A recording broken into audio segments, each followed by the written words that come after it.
interesting that with stuff like Daredevil out there on Netflix and all these other series being announced. I mean, I just got through season 2 and season 3 of House of Cards in like 4 days. Amazing show. That's insane. And so now we have Hulu announcing a Myst TV series. Right. So, like Pat had mentioned, all these subscription services, and even non-subscription services like YouTube, which we talked about last week, are trying to get a piece of this exclusive, like, something to get subscribers. Can you call it a TV series? I mean, an episodic series. Yeah, episodic series pie. That's what they want a piece of. And even though they dump it all at once, that way you can jump in and out at your leisure. A lot of people binge on It's a marketing tool, too, to announce this stuff's coming out. And people go, oh, wow, I got to get Hulu Plus, maybe. Right. Yeah, fuck Hulu Plus, by the way. Well, hey, now.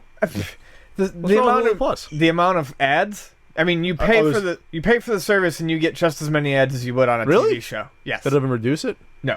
Well, WWE Network supposedly was adding ads, or going to as well. I haven't seen that yet. It's all been like WWE content. Anyways, whatever.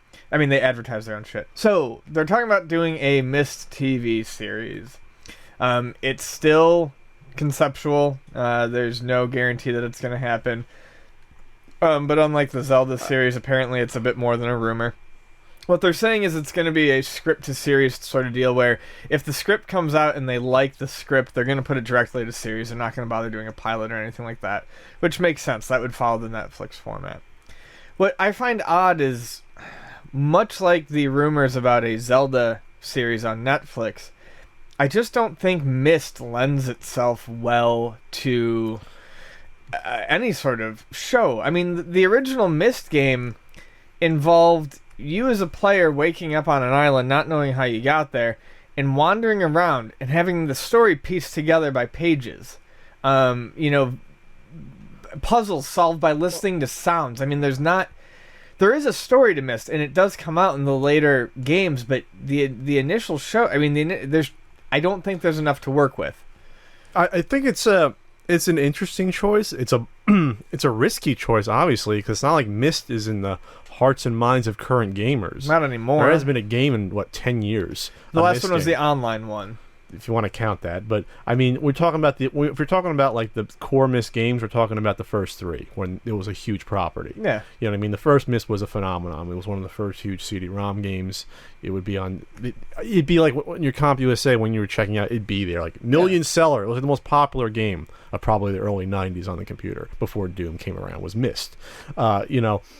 And it's one of those games that really, at the time, showed you the stark difference between what a quote-unquote computer gamer, PC gamer was versus console, because the PC gamers in the early 90s were still a lot older than console gamers. We're talking people in their 30s and 40s were huge Myst players. And I also think, very importantly, it also showed the potential of the CD-ROM drive, which was very, very new then, at least for data. Still new. In 93, you did have 2X, maybe 3X drives.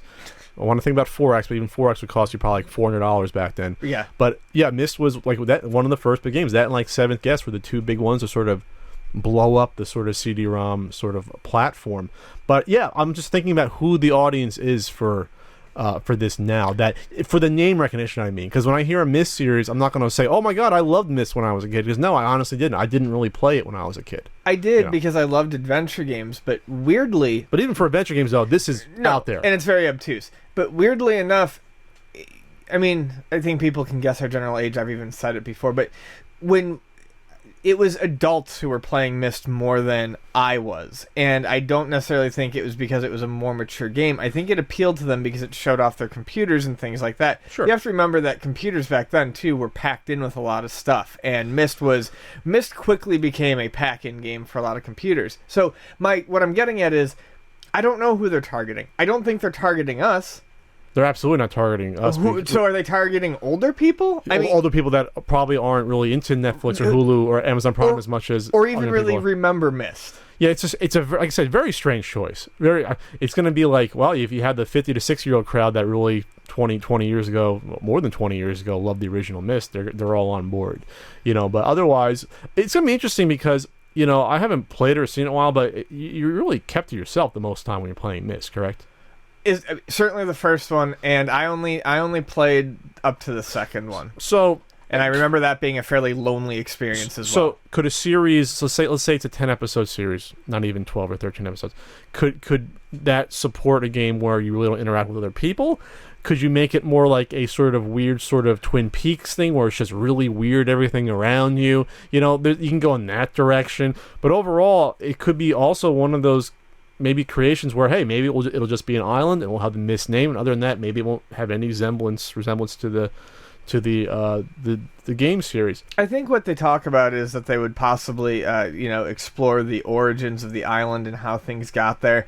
And perhaps they could do like a 50-50, like, there would be something with people interacting, and then I think maybe something focusing on a person discovering it, exploring it, that sort of thing.